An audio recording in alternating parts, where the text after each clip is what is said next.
Thank you for listening to Depictions Media Radio.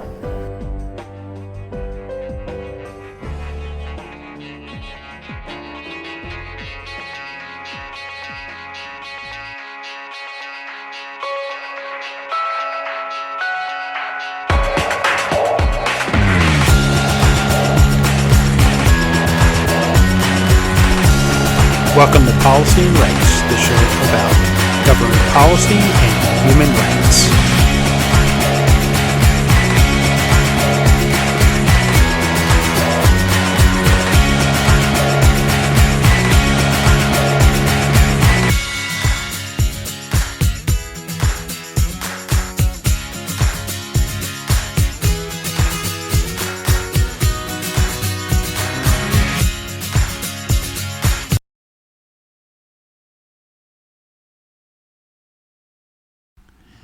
Welcome back to Policy and Rights here in Depictions Media Radio. I'm your host, Michael Clogs.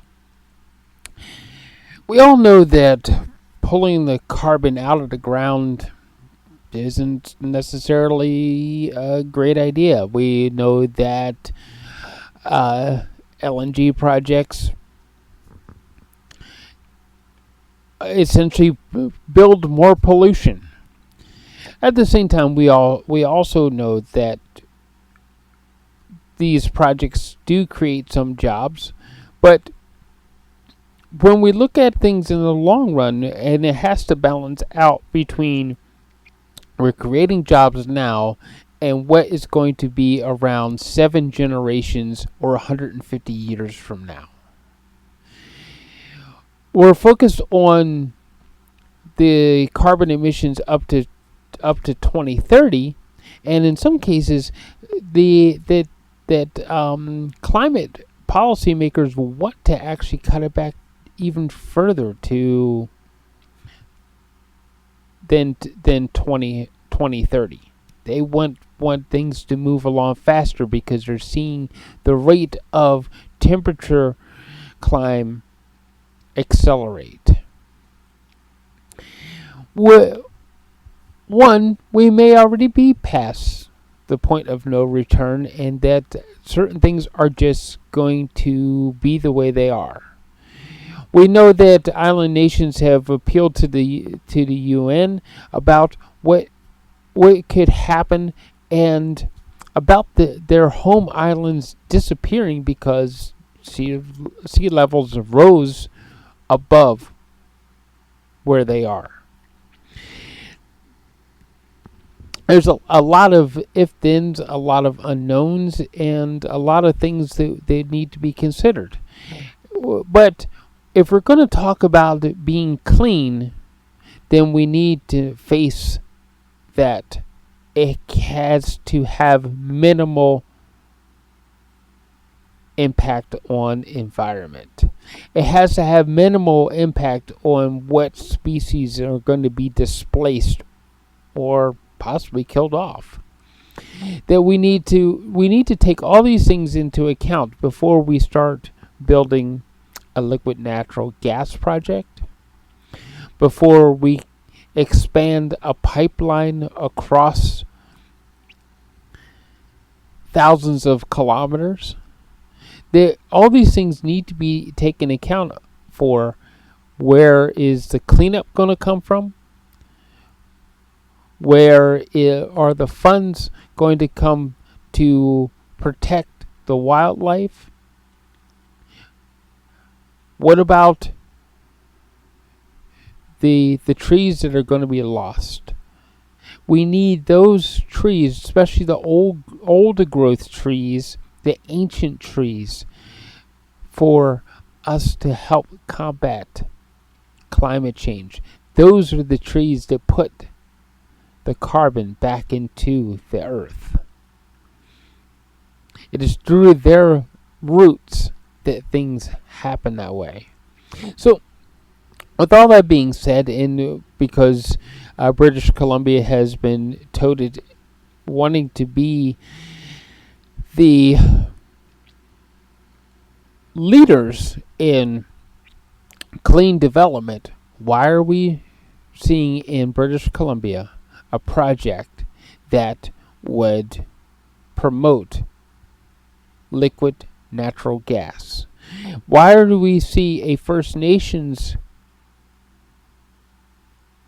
jumping on board with it also, when one of the major tenets of the North American indigenous people is to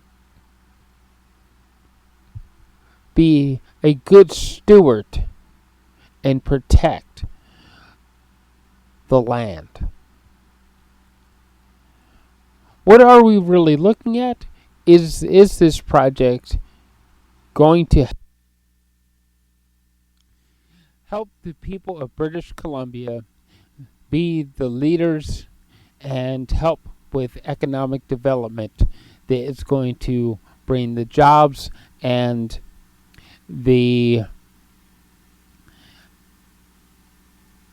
abundance that the people of British Columbia really need in their lives at this time? So why don't we listen to the press conference and hear what David Eby and his ministers have to say about this LNG project.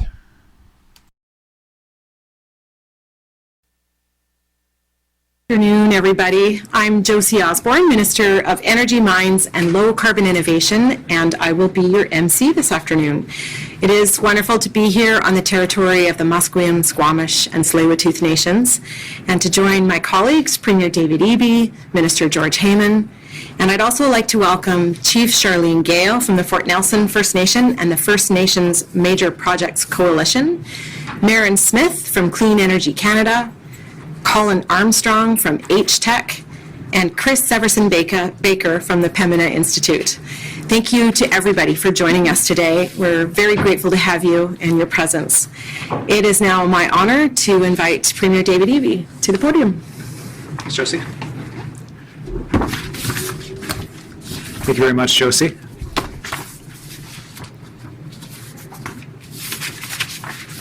There you go. Hello again. I'd like to start by acknowledging we're on the territory of the Squamish, Musqueam, and Tsleil-Waututh people. It's great to be here with Josie Osborne, Minister Heyman, and special guests today. Today we are taking another big step to meet our climate targets and build a better future. People are facing many challenges right now. One of these challenges is the generational challenge of climate change. It used to be that we worried about climate change in terms of its impacts on our kids and on grandkids, but British Columbians are seeing the impacts of climate change today all around them. People in Lytton lost their homes and community to wildfires. Farmers' crops and livestock were wiped out by flooding on the Sumas Prairie. Entire sections of highways were washed away during the atmospheric river, and vulnerable people lost their lives during a record heat wave. While BC has been disproportionately affected by climate emergencies, we're also uniquely well positioned to thrive in the low carbon economy of the future. BC is already a clean energy superpower, and future demand will require us to produce even more clean energy. Our booming mining sector provides the crucial minerals necessary for transition to a low-carbon economy. In fact, Canada is the only country with all of the critical minerals needed to support our net zero future. International investors increasingly put a premium on high standards and strong democratic institutions in deciding where to invest. BC is leaning into this moment with strong values and a focus on providing business predictability. Now, some people think we should respond to the climate crisis by always saying no to development, regardless of the cost of jobs and opportunity. Other people say that all development should just go ahead regardless of the impact on our kids and grandkids. The choice between protecting the environment on the one hand and creating good jobs on the other hand is a false one. We see a better way, one that helps us continue building a clean economy, one that works better for people and the climate while respecting First Nations, and one that provides predictability for industry and a path for responsible development of our natural resources. When it comes to the new clean economy, BC is open for business. In the last 5 years, we've made real progress together. We started with implementing one of the most ambitious climate action plans on the planet. We're eliminating inefficient fossil fuel subsidies. We've taken strong action on old-growth forests and species at risk in partnership with First Nations, while working to make forestry jobs more sustainable by adding value, so those jobs become stable, no longer precariously tied to a fluctuating market. And we've done all of that while leading Canada's recovery from the pandemic, creating good new jobs in clean tech, low carbon energy, and more. That's what I like to call a very good start. But the scale of the climate crisis and the tremendous opportunities before us mean we must act with more urgency than ever before. That's why I'm announcing our new Energy Action Framework. Our government's plan to meet BC's climate targets for industry and build a better future for people with good jobs and opportunities in the clean energy economy. It's a plan that supports Clean BC, respects First Nations, and benefits the climate we all rely on. The framework includes key actions to ensure oil and gas projects fit within our climate commitments and supports new opportunities in clean energy and technology. These 4 key actions are: first, following engagement with First Nations workers, industry, and stakeholders, we will bring in an emissions cap for the oil and gas industry. This provides predictability and strong measures to align efforts to make sure we hit our targets. Second, we will require all newly proposed LNG facilities in or entering the environmental assessment process to have a credible plan to reach net zero emissions by 2030. Projects that are interested in reducing emissions can pass this test with the right planning and innovation. We know that project proponents are already moving in this direction because industry knows this is where we must go to deliver a low carbon future. Third, we will establish a Clean Energy and Major Projects Office. This will help ensure BC is a leader in the global clean energy future by expediting approvals for clean major projects while maintaining our high standards. Global markets have rapidly changed over the last couple of years, and the urgency over the low carbon economy we need to build has only grown. We need to adapt to ensure British Columbians are not only protected, but able to prosper. Finally, we'll create a BC Hydro Task Force to electrify the provincial economy. Our intention is to leverage our clean electricity to supercharge BC's economy and open new opportunities for business and job growth in the future. Despite everything we've been through over the last few years, British Columbians are optimistic about our province's future. Yesterday, I was in Washington State talking with U.S. clean tech investors. I can tell you this, they share our optimism. They see a bright future for our province, one with a skilled workforce, abundant resources, and limitless potential. One where our government is bringing people together to tackle our biggest challenges. If we continue working together, industry with First Nations, workers and businesses, all levels of government, we will build a stronger, more secure British Columbia with a cleaner economy that leaves no one behind. So people and families have jobs and opportunities to build good lives here. Thank you.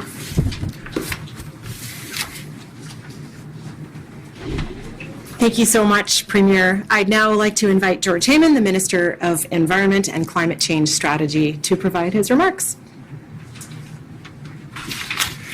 Thank you very much, Josie. Thank you very much, Premier. I'm honored to meet with people here from the traditional territories of the Musqueam, the Squamish, and the Tsleil-Waututh peoples. Today's announcement is a very significant moment for climate action in British Columbia, and it's one that is designed to demonstrate our commitment to climate action and to the promises that we made to British Columbians.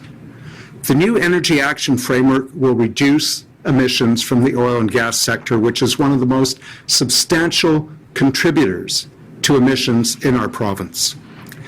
And it will also support BC's transition to a clean energy future, one that will provide good job opportunities for people and also ensure that our children and our grandchildren have safe, clean, and healthy communities in their future. This is increasingly and critically important as the world is heading to a low-carbon future that is focused on clean energy. We're in a very significant period of transition, and BC won't be left behind. We will be a leader in that clean energy economy, but we know we need to act now to ensure that British Columbians get those opportunities. As the Premier mentioned, the impacts of climate change are being experienced worldwide today. As the Premier also mentioned, British Columbians are no exception. We've seen heat waves, heat domes, drought, wildfires, and devastating floods. The threat of climate change calls on all of us, particularly government, to act with urgency, and we're responding to that call with the new Energy Action Framework. This framework builds on the substantial actions that we've already taken through Clean BC. It supports those actions, it supports our climate plan to cut carbon emissions, as well as building new opportunities for people in a clean economy. As the Premier mentioned, as part of the framework, we will bring in a new oil and gas emissions cap by regulation. We will be consulting with stakeholders, with industry, and with First Nations about exactly how to implement that cap, but that regulatory cap is the mechanism by which we will keep our promises to British Columbia to reduce emissions. And it will ensure that the oil and gas sector fits within our 2030 sectoral emission targets. The framework, as the Premier mentioned, also will include a requirement that all new LNG proposals, either in the environmental assessment process currently or seeking to enter it, must have a credible plan to be net zero by 2030.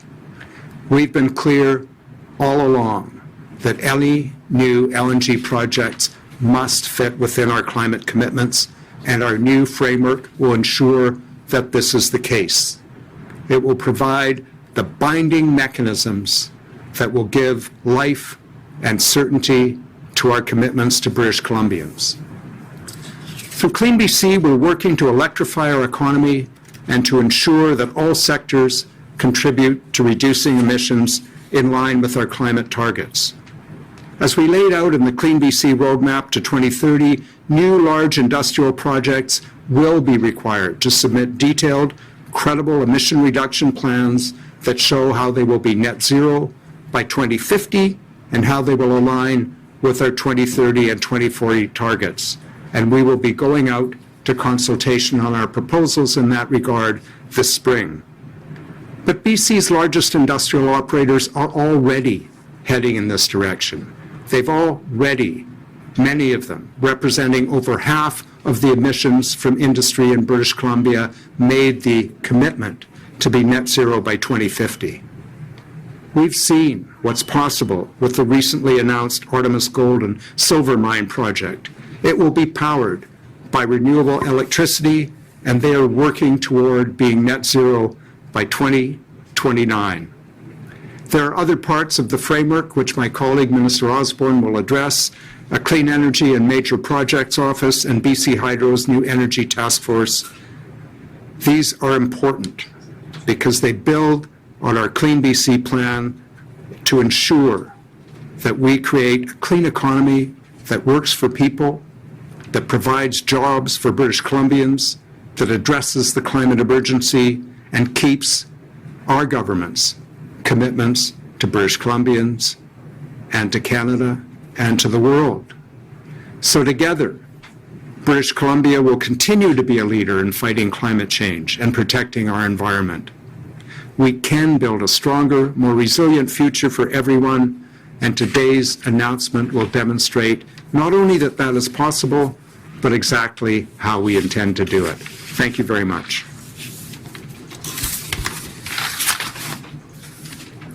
Thank you so much, Minister Heyman. So as we've heard, the new Energy Action Framework sets out 4 key actions: a regulatory cap on emissions from the oil and gas sector, a net zero test for proposed LNG projects, a new Clean Energy and Major Projects Office, and a new BC Hydro Task Force. Minister Heyman provided the details on the first 2 of those actions, and I'll focus for a moment or two now on the second 2 actions. BC is on the front lines of climate change, and we've seen in recent years the devastating impacts of record wildfires, heat waves, and flooding on people and communities. British Columbians have made it exceedingly clear that we need to meet our climate targets and move our economy forward as a clean energy leader. So that's why we're establishing a government lead for clean energy development, the Clean Energy and Major Projects Office. Housed within my ministry, the Ministry of Energy, Mines and Low Carbon Innovation, the office will be a one-stop shop and work across government to provide dedicated, coordinated support for major clean energy projects. The office will support companies to navigate regulatory processes, to access provincial programs, and to reach a final investment decision. It'll be focused on attracting development in areas like green hydrogen and biofuels, renewable natural gas, and creating the clean energy that we need to reduce emissions and providing good sustainable jobs for communities. In the hydrogen sector alone, for example, there are currently 50 proposed projects in BC representing over $7 billion in potential investment. British Columbia is part of a groundswell the world over that is transitioning away from fossil fuels and toward powering more of our homes and buildings and industries with clean electricity. We need to do more, and we need to move faster if we're going to meet our climate targets. And that's why we're launching the new BC Hydro Task Force to do exactly that. The task force will accelerate the planning and procurement of new infrastructure needed to power BC's economy with clean electricity instead of fossil fuels, while keeping rates affordable for households and for businesses. It will also identify and advance Indigenous ownership opportunities in future electricity generation and transmission infrastructure investments, and it'll include senior officials from the province, from BC Hydro, Indigenous representation, and independent expertise. We know these are complex issues. We also know that BC has a rich variety of clean energy resources, world-leading innovators, and opportunities for investment. I believe there is room for everyone who is looking to carve out a niche as we transition to a clean energy future. And in my role, I plan to continue positioning our province as a leader in the clean energy sector because this is what British Columbians want. And ultimately, it's what the new Energy Action Framework is all about. Our next speaker is Chief Charlene Gale from the Fort Nelson First Nation. She is also the board chair of the First Nations Major Project Coalition. And welcome, Chief Gale. Thank you. So I'm Chief of the Fort Nelson First Nation, but I'm also the chair of the First Nation Major Projects Coalition, in which the capacity I'll be speaking to you today. I want to recognize that I'm joining you from the unceded Treaty 8 territory in my home of the Fort Nelson First Nation. And it's important for me to note that the Treaty 8 is a peace and friendship treaty, as our ancestors did not cede or surrender our homelands. I am pleased to be included in today's announcement. Indigenous nations across Turtle Island are playing a big role in shaping the energy transition and are demonstrating that it can be Indigenous-led. We have several prime examples of this leadership within the coalition. The coalition's membership is comprised of 130 First Nations across Canada, with 62 of our members here in British Columbia. Coalition member First Nations have been clear that the only road to net zero runs through Indigenous lands. I am optimistic that today's announcement of the Clean Energy and Major Projects Office will help encourage and streamline partnerships between the private sector and First Nations to the benefit of all. It's great to see the leadership demonstrated by Premier Eby and Minister Osborne in establishing this new energy action framework that has been announced today. I look forward to, as I know other First Nation leaders across this province will as well, to the inclusion of our priorities as key principles in building out all aspects of the energy action framework across all energy sectors. I'm particularly pleased to see the creation of a task force on electrification as part of this framework. Coalition members of our coalition are already demonstrating this leadership as partners in electrification. One example of this interest is the recent 50-50 equity precedent the coalition helped our members in Ontario set with Hydro One on new transmission projects. We hope similar models of inclusion can be created here in BC. Another example is in my home community of the Fort Nelson First Nation, where we're championing the only 100% Indigenous geothermal project in Canada. Once complete, the project will produce 7 to 15 megawatts net geothermal baseload electricity that will displace gas-fired generation on which the region is currently 100% dependent on. While I've outlined some early examples of success, more work still needs to be done. In closing, I'm leaving you with these thoughts. The energy transition will not be successful without true partnerships between First Nations, the private sector, and government on terms that respect our interests. First Nations must be supported with adequate capacity so that free, prior, informed decisions form the basis of a business partnership. Governments must be there to support First Nations with tools such as loan guarantees that will help us overcome the barriers we face in accessing capital at affordable prices to become equity owners in all forms of major projects. We must focus on creating an investment climate where BC can attract ESGI capital for investment in projects that are in line with the values of First Nations. Another key part of success will be our ability to streamline regulations while empowering First Nation decision-making, as we need to be sending a signal to investors that First Nation partnerships are the way to go. True partnerships with First Nations on policy and deal-making represent a competitive advantage that cannot be replicated anywhere else. And with that, I would like to thank you for having me today. Masi cho and hi hi. Thank you.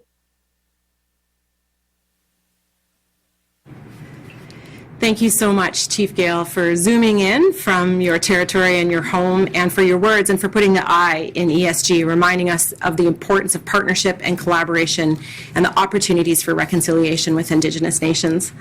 I'm now really pleased to welcome Chris Severson-Baker. He's the Executive Director from the Pembina Institute and joins us by Zoom today as well. Well, thank you. Thank you, Premier Eby and Minister Osborne and Heyman. I am joining you from the ancestral territories of the Treaty of Seven Nation, and it's comprised of the Blackfoot nations of Siksika, Piikani, Kainai, and the Stoney Nakoda nations of Goodstoney, Chiniki, Bearspaw, and the Tsuut'ina Dene, as well as the Métis people of Region 3. I'm very pleased to take part in this important moment. Thank you for making it possible for me to join virtually like this. With this announcement, the BC government is taking a very important step towards growing a clean economy and meeting its climate obligations. In a world that's rapidly moving away from fossil fuels and towards clean energy, these two objectives go hand in hand. The need to cut emissions from the oil and gas sector was a major gap in the BC climate plan, and that the announcement today closes that gap. The production of gas and the process of liquefying it requires enormous amounts of energy.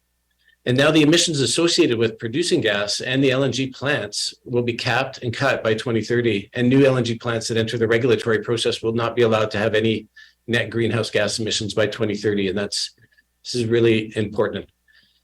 Before this announcement, LNG production was simply incompatible with the BC climate plan. And now we have policies that ensure that the target will be met. And BC is also doing its part to meet the federal oil and gas cap and providing leadership at the national level. It will be a really significant undertaking to implement a provincial cap on oil and gas emissions, and we're committed to work with the government and other stakeholders to meet that timeline. The oil and gas sector has signaled that it's committed to taking action to protect the climate, and this is an opportunity now for them to show that they're sincere and actively support the process. The announcement also very clearly signals that BC is prioritizing growth in the clean economy, and this means industrial development that is consistent with a net zero future. A clean economy requires an abundance of clean electricity.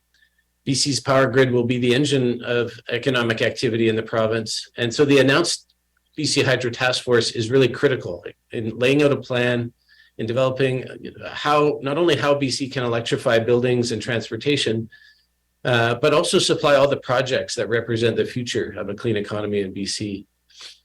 An economy based on clean electricity is a huge advantage in a world that's moving fast to eliminate fossil fuels. Analysis by the International Energy Agency clearly shows that if momentum on clean energy and climate action continues at its current pace globally, the world will not need new LNG projects, but the world will need huge amounts of clean electricity and products that are made using clean electricity. So we look forward to participating in the process to develop the policies announced today. And all in all, this suite of announcements is a tremendously positive step for BC. It closes a major gap in the plan, and it points the economy in the right direction, and one that's consistent with a net zero future. Thank you very much.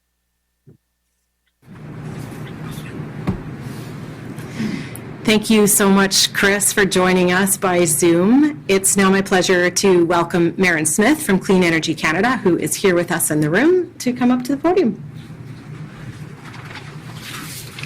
Thanks, Josie, and thanks, Premier and Ministers Heyman. I, too, would like to acknowledge that we're here today on the territory of the Musqueam, Tsleil-Waututh, and Squamish First Nations. Today's announcement really signals a new direction for British Columbia. one that aligns our economy with our closest neighbors and trading partners, California, Washington, Oregon, and the rest of the United States. America and the EU has announced investments of over $1 trillion towards a clean energy future. So today's announcement is also going to grow jobs across BC, and it pivots our economy for a durable and a prosperous future. So first, the Clean Energy Major Projects Office. This signals new priorities and a new approach to building our economy, one that focuses on clean energy projects like the copper or nickel needed for batteries or green hydrogen, renewable electricity. Both ministers have spoken about this. And these are industries that are going to be growing in 2030 and 2040 and will offer communities more sustainable economic opportunities and secure long-term employment. Second, the BC Hydro Task Force announced to advance BC's electric future. It's critical so that BC can create the electricity it needs to power our existing industries, and equally important, to attract new ones. Quebec is way ahead of us on this. They've already landed hundreds of millions of dollars of investments in refining, battery manufacturing, green hydrogen, and more. Global companies like Volkswagen Group, I'm sure you saw this yesterday, they're investing in Canada. They are announcing billions in investments, and it's linked in part to the availability of clean, cheap electricity. So this is a key competitive advantage that British Columbia has and that we must build on in order to land new investments here in BC. Growing BC's electricity production is also going to create new opportunities for economic partnerships with Indigenous nations all around the province and support sustainable jobs and revenue streams. And lastly, today's announcement completes our climate plan, Clean BC, which to date has been missing clarity on a crucial component, the oil and gas emissions. This newly announced oil and gas emissions cap, which includes LNG facilities, is one of the last pieces of the climate plan puzzle. Clean BC has regulations, policies, and programs to reduce carbon pollution from cars, trucks, home heating, and other industries. British Columbians have been doing their part, and the new rules announced today will ensure that the oil and gas sector, the province's second biggest polluter after transportation, also does its share of emission reductions. And another bold step forward in today's announcement is the requirement that applications for new LNG projects must be net zero by 2030. This is significant. Today's commitments are a step in the right direction and a signal that BC wants to join those leading on the energy transition. But it's important that BC back today's commitments with significant new investment of dollars, as we see happening in the US and around the world.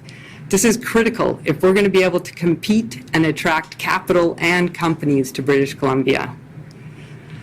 I want to truly thank the Premier and Ministers Heyman and Osborne for all the work they've done to set us on this new path, a more secure economic path for British Columbians, one with an abundance of clean energy jobs, and one that aligns with our global climate responsibilities. Thank you. Thank you so much, Maren. And now for our final guest this afternoon, I'm pleased to introduce Colin Armstrong, the President and CEO of HTEC. Thank you. Thank you, Premier and Minister Osborne and Heyman.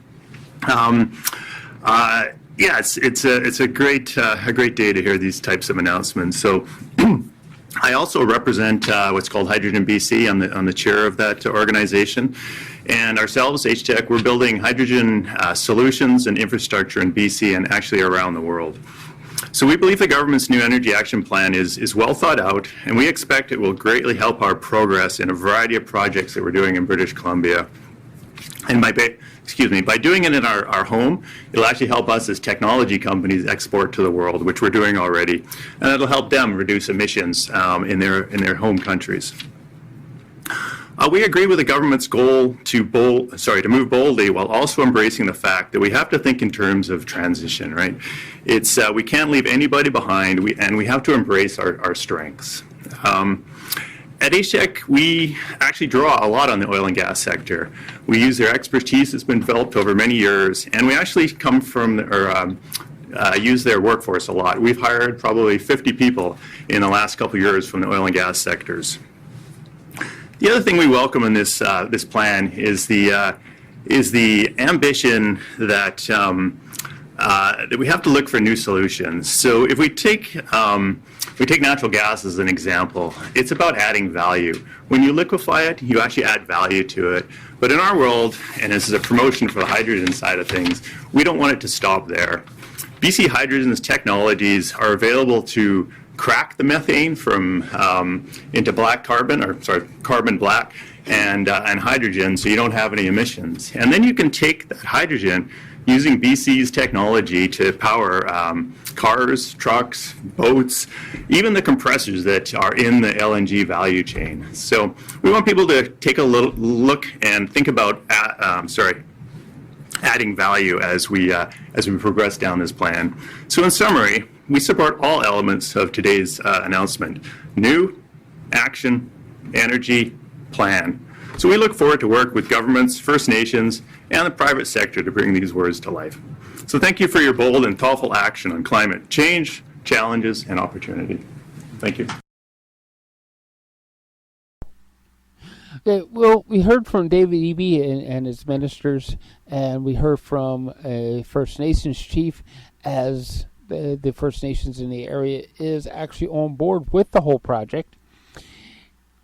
The question remains, who's going to watchdog it, who's going to ensure that the environmental impacts are at their most minimum, and who's going to protect the lives they really have very little voice unless we as human beings give them that voice and give them the rights that they are due.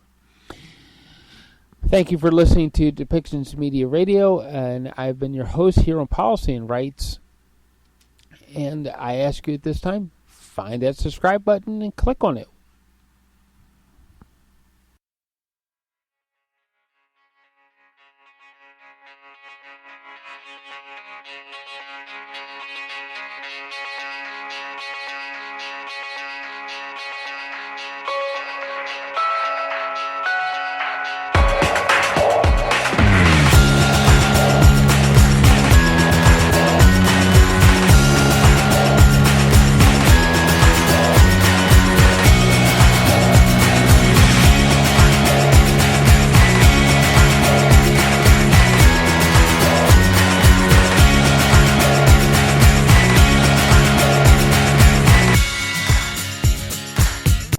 This show has been produced by Depictions Media.